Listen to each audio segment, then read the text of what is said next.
नमस्कार, जय महाराष्ट्र। मी आज आपल्या माध्यमातून राज्याचे निवडणूक आयोग तथा आपल्या जिल्ह्याचे जिल्हाधिकारी आदरणीय घुगे साहेब यांच्या निदर्शनास आणू इच्छितो की गेल्या 11 तारखेपासून फॉर्म भरण्याची मुदत 17 तारखेपर्यंत 10 ते 17 ही फॉर्म भरण्याची मुदत आहे। मध्ये 16 तारखेला एक रविवार आहे, त्याच्यामुळे फक्त 6 दिवस फॉर्म भरण्यासाठी मिळत आहे।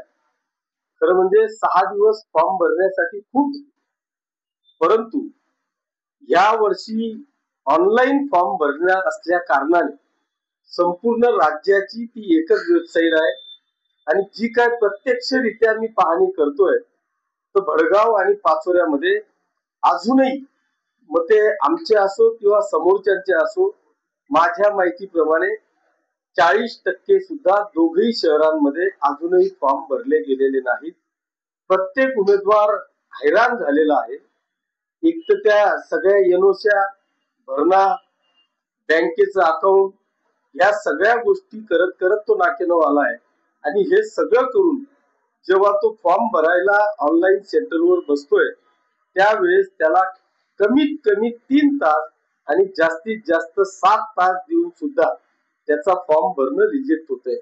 त्याच्यामुळे माझी निवडणूक आयुक्तांना, निवडणूक आयोगांना, जिल्ह्याचे जिल्हाधिकारी साहेबांना माझी विनंती आहे, सर्व पक्षीय इच्छुक उमेदवारांच्याकडून विनंती आहे की त्यांनी ऑफलाईन फॉर्म स्वीकारावा, अन्यथा अजून 2-4 दिवस फॉर्म भरण्यासाठी मुदत वाढवून द्यावी अशी आग्रहाची विनंती करण्यासाठी खऱ्या अर्थाने ही आजची पत्रकार परिषद आहे। माझी विनंती आहे की आपल्या माध्यमातून एक चांगल्या बातम्या थेट निवडणूक आयोगांपर्यंत पोहोचतील अशा पद्धतीच्या बातम्या आपण या ठिकाणी लावाव्या, या आग्रहाची विनंती करण्यासाठी आज खास करून आपल्या या ठिकाणी बोलवल्या।